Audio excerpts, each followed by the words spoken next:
Back to clean news UP. चलिए देखते हैं उत्तर प्रदेश की 25 फटाफट बड़ी खबरों को। इससे पहले आप न्यूज को कहां से देख रहे हैं हमें कमेंट में बताना बिल्कुल ना भूलें। साथ ही हमारे फेसबुक पेज को भी फॉलो करें। फेसबुक पेज का लिंक डिस्क्रिप्शन में दिया गया है। गोरखपुर से वाराणसी कानपुर के लिए मार्च से शुरू होगी हवाई सेवा। मई से बरेली के लिए उड़ान शुरू। क्षेत्रीय उड़ान योजना के अंतर्गत गोरखपुर से वाराणसी कानपुर के लिए मार्च से उड़ान शुरू होने जा रही है। विमानन कंपनी स्पाइस जेट को इसकी जिम्मेदारी मिली है। वहीं बरेली के लिए मई से उड़ान शुरू होने की संभावना है। शेड्यूल जारी होते ही टिकट की बुकिंग शुरू हो जाएगी। वर्तमान में गोरखपुर से दिल्ली, मुंबई, कोलकाता, हैदराबाद, लखनऊ और प्रयागराज के लिए रोजाना 11 विमान उड़ान भर रहे हैं। स्पाइस जेट का 70 सीटर विमान गोरखपुर से रोजाना वाराणसी और कानपुर के लिए उड़ान भरेगा। वर्चुअल यूनिवर्सिटी की तरफ बढ़ रहा राजश्री टंडन मुक्त विश्वविद्यालय। कैदियों को दी जा रही निःशुल्क शिक्षा।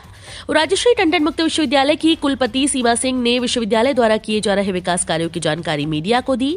मीडिया से बात करते हुए उन्होंने बताया कि उत्तर प्रदेश राजश्री टंडन मुक्त विश्वविद्यालय वर्चुअल यूनिवर्सिटी की तरफ बढ़ रहा है।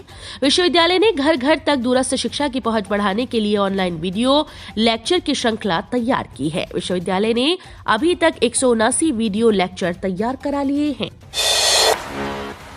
26 जनवरी को लेकर अलर्ट घोषित। रेलवे स्टेशन और बस अड्डों पर विशेष सतर्कता।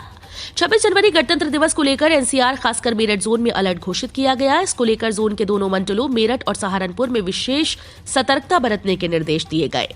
बता दें कि राजधानी दिल्ली में 26 जनवरी को आतंकी इनपुट मिलने के बाद खुफिया एजेंसी सतर्क हो गई।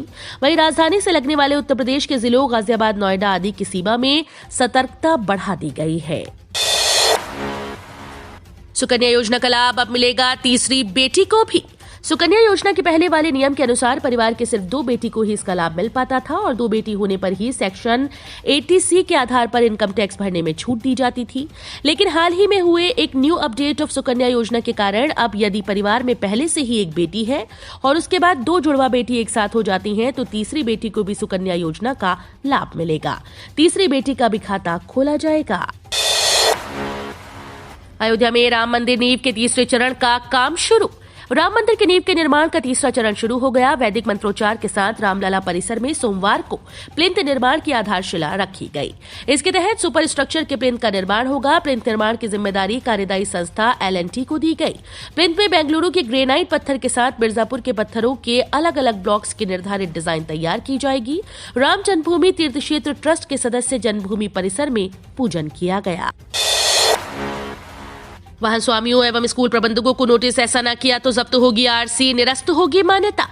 नगर मजिस्ट्रेट अर्पित गुप्ता ने बताया कि वाहन स्वामियों, विद्यालयों के प्रबंधकों को स्पष्ट चेतावनी दी है कि विधानसभा चुनाव में मतदान कार्मिकों को मतदान केंद्र तक लाने वाले जाने के दृष्टिगत जिन वाहनों को अधिग्रहित किया है वे उनके द्वारा भेजी गई नोटिस को प्राप्त कर ले और सुनिश्चित कराएं कि निर्वाचन के पूर्व उनके वाहन न सिर्फ दुरुस्त हो जाए बल्कि वाहन चालकों का भी प्रबंध कर लिया जाए।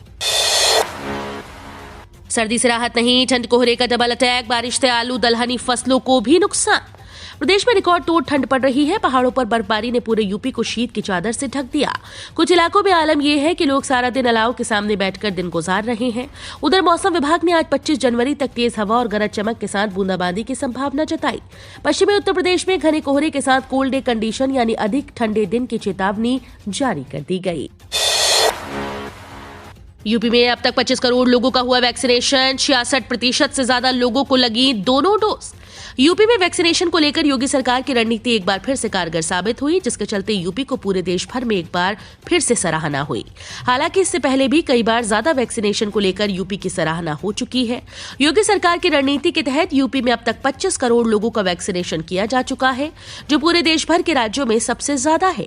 विधानसभा चुनाव में लोगों की भागीदारी को देखते हुए मतदान से पहले 100% टीकाकरण का लक्ष्य लेकर चल रही यूपी में बीते 15 दिनों से टीकाकरण और भी तेज हुआ है। भय, भ्रष्टाचार, भेदभाव, फिर योगी सरकार पर बरसी मायावती, कहा मजहब भी असुरक्षित। उत्तर प्रदेश विधानसभा चुनाव में अब तक निष्क्रिय दिखी बहुजन समाज पार्टी सुप्रीमो मायावती ने लगातार दूसरे दिन योगी सरकार पर बरसी। मायावती ने प्रदेश की कानून व्यवस्था पर सवाल उठाते हुए कहा कि जानमाल के साथ मजहब भी असुरक्षित है। बसपा प्रमुख ने यह भी आरोप लगाया कि योगी सरकार उनके कामकाज का श्रेय ले रही है। 2.5 महीने यूपी में रहेगा जिन्ना का भूत, हिंदू मुसलमान पर बोले राकेश टिकैत।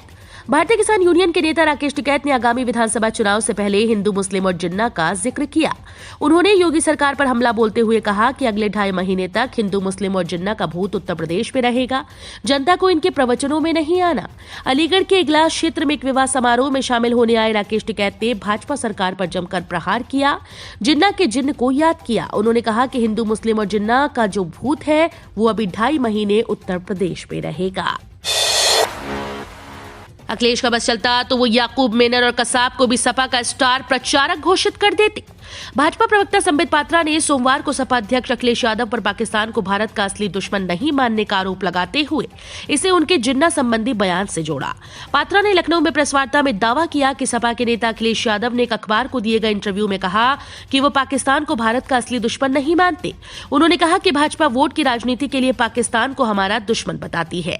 संबित पात्रा ने यह भी आरोप लगाया कि सपा अध्यक्ष उत्तर प्रदेश के आगामी विधानसभा चुनाव के लिए अपने उम्मीदवारों के नाम इसलिए नहीं घोषित कर रहे क्योंकि वो नाहिद हसन जैसे लोगों को टिकट दे रहे हैं। अगर मुंबई बम धमाकों के आरोपी याकूब मेनन को फांसी नहीं हुई होती तो अखिलेश याकूब को भी उम्मीदवार बना देते और कसाब को स्टार प्रचारक के रूप में उतार देते। सपा ने जारी किए 159 उम्मीदवारों के लिए स्वामी प्रसाद के बेटे को टिकट नहीं, रामपुर से आजम खान लड़ेंगे चुनाव। यूपी विधानसभा चुनाव को लेकर समाजवादी पार्टी ने उम्मीदवारों की एक और लिस्ट जारी की। सपा के द्वारा जारी की गई इस लिस्ट में 159 उम्मीदवारों के नामों का ऐलान किया गया। सपा की इस लिस्ट में अखिलेश यादव का नाम सबसे ऊपर है। अखिलेश यादव करहल सीट से चुनाव लड़ेंगे, इसकी घोषणा पहले ही कर दी गई थी। एसपी विधायक ने ज्वाइन की बीजेपी, बोले अखिलेश यादव अपने ही नेताओं से नहीं मिलते, वहां सिर्फ चाटुकार। बसपा का गढ़ माने जाने वाले अंबेडकर नगर जिले में बसपा को कमजोर करते हुए सपा ने बड़ी सेंधमारी की। वहीं आज भाजपा ने भी सपा को बड़ा झटका देते हुए एक विकेट गिराया, जिसमें अंबेडकर नगर के जलालपुर से समाजवादी पार्टी के विधायक सुभाष राय ने सोमवार को बीजेपी की सदस्यता ले ली। बहुजन समाज पार्टी ने ललितपुर की दोनों विधानसभा सीट्स के उम्मीदवारों की घोषणा की। जनपद ललितपुर की सदर सीट और बहरौनी विधानसभा सीट के लिए बहुजन समाज पार्टी ने उम्मीदवारों की घोषणा कर दी। सदर विधानसभा क्षेत्र से चंद्रभूषण सिंह बुंदेला गुड्डू राजा और बहरौनी क्षेत्र से किरण रमेश खटीक को प्रत्याशी घोषित किया गया। झांसी चित्रकूट मंडल प्रभारी लालाराम अहिरवार ने पूर्व सांसद सुजान सिंह बुंदेला के गढ़ी पर आयोजित कार्यक्रम में इसकी घोषणा की। यूपी में 100 रुपए प्रति लीटर आएगा सरसों का तेल। यूपी के तेल तिलहन बाजार में एक बार फिर से मांग बढ़ने के कारण सरसों के तेल के भाव बढ़ते हुए दिख रहे हैं। सरसों के तेल के दाम बढ़ने के बाद भी निवेशक बाजार का रुख कर रहे हैं और जमकर निवेश भी कर रहे हैं। बाजार के जानकारों का कहना है कि आने वाले कुछ दिन और इसी तरह से दाम में इजाफा देखने को मिलेगा। उसके बाद सरसों के तेल का भाव कमजोर होता जाएगा और टूटकर 100 रुपए प्रति लीटर के करीब पहुंचेगा। 300 यूनिट मुफ्त बिजली वादे पर फंसी सपा, चुनाव आयोग ने मांगी रिपोर्ट। समाजवादी पार्टी द्वारा मतदाताओं को लुभाने के प्रयास में 300 यूनिट मुफ्त बिजली देने का वादा उन पर भारी पड़ गया। सपा के इस वादे के साथ ही रजिस्ट्रेशन कराने पर चुनाव आयोग ने उनसे जवाब मांगा। दरअसल सपा के इस अभियान को प्रलोभन का मामला बताते हुए आयोग से शिकायत की गई है। हाईकोर्ट अधिवक्ता अमित जायसवाल ने इस पर आपत्ति जताते हुए शिकायत दर्ज कराई है। फास्टैग यूज न करने पर भी कट सकता है बैलेंस, जान लीजिए डीएक्टिवेट करने का तरीका। अगर आपने अपनी कार सेल कर दी है और आपने फास्टैग डीएक्टिवेट नहीं किया तो ये खबर आपके काम की है, क्योंकि फास्टैग को पूरे देश में लागू करने के साथ ही सरकार अब भी इसका इस्तेमाल न करने वालों पर दुगना जुर्माना लगा रही है। हालांकि कई पेटीएम व अन्य बैंक ने फास्टैग की सुविधा भी दी जा रही है, जिसे आप आसानी से एक्टिवेट या डीएक्टिवेट कर सकते हैं। फास्टैग एक्टिवेट करते समय हम अपने वॉलेट या बैंक अकाउंट से उसे लिंक करते हैं। इससे टोल टैक्स पर लगने वाला शुल्क अपने आप कट जाता है। ऐसे में अगर हम कार बेचते या खरीदते हैं तो हम पुराना फास्टैग नहीं हटाते। वहीं इसका अगर कोई दूसरा आदमी यूज करता है तो फास्टैग से आपके खाते से ही पैसा कटने लगता है। वित्त मंत्री निर्मला सीतारमण पेश करेंगी अपना चौथा बजट। इन 13 प्रमुख मुद्दों पर बड़ा ऐलान संभव। देश का आम बजट आने में महज हफ्ते भर का समय बाकी रह गया। 1 फरवरी 2022 को केंद्रीय वित्त मंत्री निर्मला सीतारमण बजट पेश करेंगी। ये 2014 में सत्ता में आने के बाद जहां मोदी सरकार का 10वां, वहीं वित्त मंत्री के तौर पर सीतारमण का चौथा बजट होगा। कोविड-19 महामारी की तीसरी लहर और बढ़ती महंगाई की मार के बीच इस बजट के लोक लुभावन होने की उम्मीद की जा रही है। एसबीआई के ग्राहकों के लिए जरूरी खबर, बैंक ने शुरू कर दी रही सर्विस, सभी को होगा फायदा। एसबीआई के ग्राहकों के लिए काम की खबर है। देश का सबसे बड़ा सार्वजनिक क्षेत्र का बैंक एसबीआई अपने ग्राहकों के लिए बैंकिंग सर्विसेज को लगातार बेहतर करने की कोशिश करता रहता है। इसी क्रम में एसबीआई ने एक टोल फ्री नंबर 1800-1234 उपलब्ध कराया, जिसमें आप घर बैठे कई तरह की सुविधाओं का लाभ उठा सकते हैं। भारतीय स्टेट बैंक की तरफ से दी गई जानकारी के अनुसार इस टोल फ्री नंबर पर कॉल करके आप अपने बैंक बैलेंस के साथ पिछले ट्रांजैक्शन की डिटेल्स भी प्राप्त कर सकते हैं। फरवरी में मात्र 16 दिन होगा बैंकों में काम। फरवरी माह में मात्र 16 दिन ही बैंकों की शाखाओं में कामकाज हो सकेगा। इसके अलावा बचे 12 दिन बैंक में अवकाश रहेगा। अगर बैंक के किसी काम से फरवरी में जाने का प्लान बना रहे हैं, ये जानना जरूरी है कि फरवरी माह में कितने दिन और किस तारीख को बैंक में अवकाश रहेगा। फरवरी माह 2022 में बैंक 12 दिन बंद रहने वाले हैं। इसमें दूसरे और चौथे शनिवार और रविवार की छुट्टियां भी शामिल हैं। फरवरी महीने बसंत पंचमी, गुरु रविदास जयंती जैसे त्योहार हैं, जिस अवसर पर बैंकों में छुट्टी रहेगी। स्वदेशी आरटी-पीसीआर के टोम करेगी ओमिक्रॉन की जांच। सीडीआरआई के वैज्ञानिकों ने विकसित की तकनीक। सीएसआईआर सीडीआरआई ने कोरोना संक्रमण ओमिक्रॉन की जांच के लिए एक सस्ती किट ओम विकसित की है। ये फरवरी तक बाजार में उपलब्ध होगी। ये अब तक की सबसे सस्ती आरटी-पीसीआर जांच किट होगी। सीएसआईआर सीडीआरआई के निदेशक प्रोफेसर तपस के कुंडू ने बताया कि जैसे जैसे कोरोना वायरस उत्परिवर्तित होता जा रहा है, उसके विभिन्न रूपों का निदान और उपचार करना और भी चुनौतीपूर्ण हो रहा है। ओमिक्रॉन वेरिएंट हालांकि बहुत घातक नहीं है, लेकिन ये एक सुपर स्प्रेडर कोविड वेरिएंट है। इस वायरस के म्यूटेशन का पता लगाना एस जीन ड्रॉप आउट या पूरे वायरल जीनोम के एनजीएस जैसे परीक्षणों पर निर्भर करता है। एनपीएस में निवेश पर मिलेंगे 1.12 करोड़ रुपए। 60 साल के बाद मिलेगी 44,793 मासिक पेंशन। अगर आप रिटायरमेंट के बाद अपने परिवार को सिक्योर करना चाहते हैं तो आपके लिए नेशनल पेंशन स्कीम में निवेश करना बेहतर है।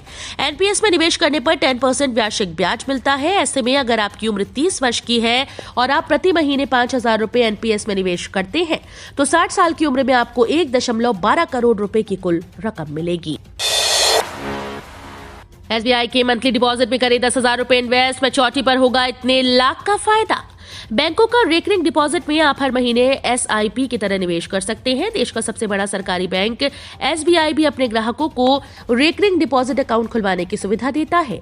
आप बैंक के किसी ब्रांच में जाकर रेकरिंग डिपॉजिट अकाउंट खुलवा सकते हैं। इसे आप कम से कम 100 रुपए का खुलवा सकते हैं। कटेगा 2 लाख रुपए का चालान। वाहन चलाने से पहले हो जाएं सावधान। वाहन चलाने वाले सावधान हो जाएं, आपका 2 लाख रुपए का चालान कट सकता है। ट्रैफिक नियमों का पालन करना बहुत जरूरी है।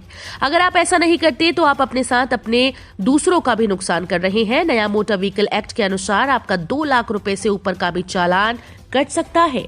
अगर आप ट्रक चलाते हैं तो नियमों का उल्लंघन करने पर आपका ओवरलोडिंग का 5,000 रुपए, रजिस्ट्रेशन सर्टिफिकेट न होने पर 10,000 रुपए, फिटनेस नहीं होने पर 10,000 रुपए, परमिट वायलेशन के लिए 10,000 रुपए, इंश्योरेंस नहीं होने पर 4,000, पॉल्यूशन सर्टिफिकेट नहीं होने पर 10,000, बिना ढकी निर्माण सामग्री ले जाने पर 20,000 रुपए और सीट बेल्ट न लगाने के लिए 1,000 रुपए का चालान कट सकता है। शादियों पर भारी पड़ा चुनाव। 60% तक घट गई ज्वेलरी की शॉपिंग। चुनावी सीजन के शुरू होते ही कैश पर बैठे पहरे ने सहालक में कारोबारियों की नींद उड़ा दी। पिछले एक हफ्ते में सराफा बाजार की बिक्री 50% से ज्यादा गिर गई। वहीं वेंडिंग परिधानों की बिक्री में 30% कमी आ गई। कैश खरीदारी करने वाले ग्राहक डर से बाजार नहीं आ रहे। चुनावी आचार संहिता की वजह से चौराहे चौराहे गाड़ियों की चेकिंग बढ़ती जा रही है। तो ये थी आज की 25 फटाफट बड़ी खबरें। अगर आपको न्यूज पसंद आई हो तो वीडियो को लाइक और शेयर जरूर करें। धन्यवाद।